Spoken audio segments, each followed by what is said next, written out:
ॾिसो त अॼु सॼी सिंध 3 ॾींहं खां सोग में वरितल आहे। करबला जा मंज़र पेश करे रहिया आहिनि ऐं यज़ीदी टोलो जेको ख़ुशी पियो मल्हाए।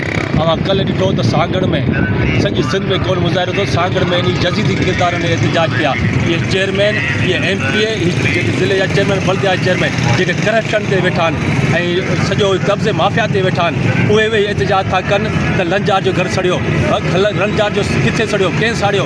उन्हनि पाण साड़ियो आहे। जेके उन लंजार जा पंहिंजा पिठू हुआ जेके उते वेठा हुआ, जेके गुंडा विहारिया विया ऐं उन्हनि मासूम ऐं जेके हथे ख़ाली इरफान ऐं ज़ाहिद खे शहीद कयो वियो, उते जो बिड़क कोन थी पुछे।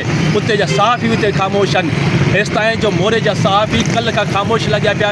ईअं थी लॻी रहियो आहे जो उन्हनि कलम उछले छॾियो आहे ऐं उन्हनि पैसा ऐं खून हथ में रखी छॾियो आहे।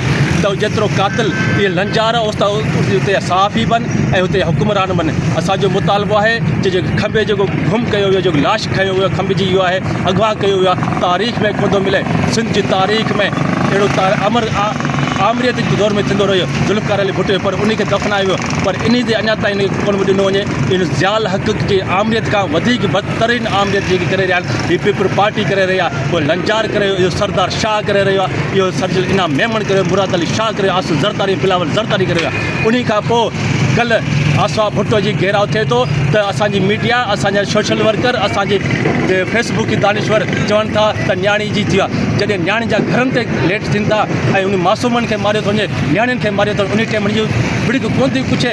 उहे सहाफ़ी नाम निहात फेसबुक की दानिश्वर कोन था पुछनि, बाक़ी उन्हनि खे इहो नज़र थो अचे। असां सभिनी जो मुतालबो आहे त जेको लाश वारसनि जे हवाले कयो, उन खां पहिरियां मुंहिंजे जेके वारसनि जेके गिरफ़्तार कया विया आहिनि, उहो उनखे वापसि आणियो। इहे कूड़ा केस कया, इहे ख़तमु कया वञनि। जेके बि क़ौमी कारकुन, वकील या जेके बि गिरफ़्तार, उनखे आज़ादु कयो वञे।